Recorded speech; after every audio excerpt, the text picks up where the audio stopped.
Coucou à toutes, c'est Gaga, je vous fais une petite vidéo rapide pour vous parler des tâches de gesso que j'ai l'habitude de faire sur mes pages, donc pour finaliser en fait mes projets.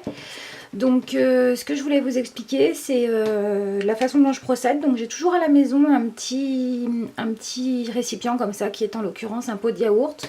Donc je mets un fond de gesso, 1 cm, 2 cm dans le fond d'un pot de yaourt, et je rajoute de l'eau. Il faut faire très attention quand vous rajoutez de l'eau à ne pas en mettre trop. C'est pour ça qu'il vaut mieux utiliser un spray avec de l'eau, et à ce moment-là, vous n'aurez pas tendance à noyer votre produit.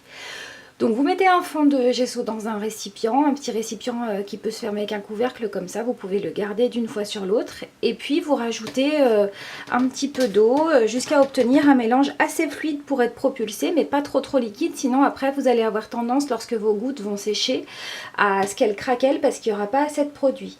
Donc je dis toujours aux participantes en atelier que le mieux c'est de faire un mélange qui ressemble grosso modo à de la pâte à crêpes, donc quelque chose de fluide mais pas liquide.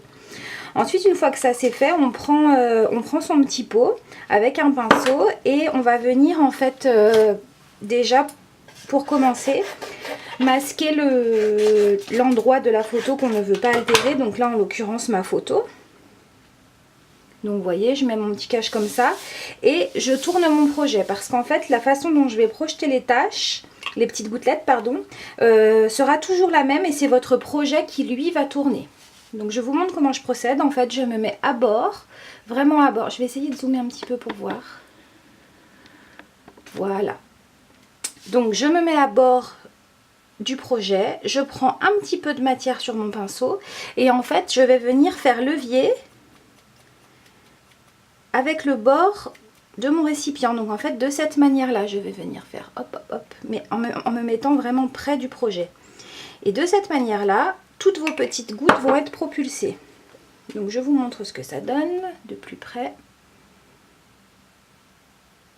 Voilà, je pense que c'est assez visible. Alors par contre, une fois que ça c'est fait, on laisse bien sécher à l'air libre et surtout on n'attend pas de heat gun, de pistolet chauffant, sinon votre projet aurait tendance à brûler en fait avec la chaleur et puis ce serait pas joli du tout. Donc voilà, j'espère vous avoir aidé. N'hésitez pas si vous avez des petites questions, je vous remontre ce que ça donne. Hop. Salut, salut!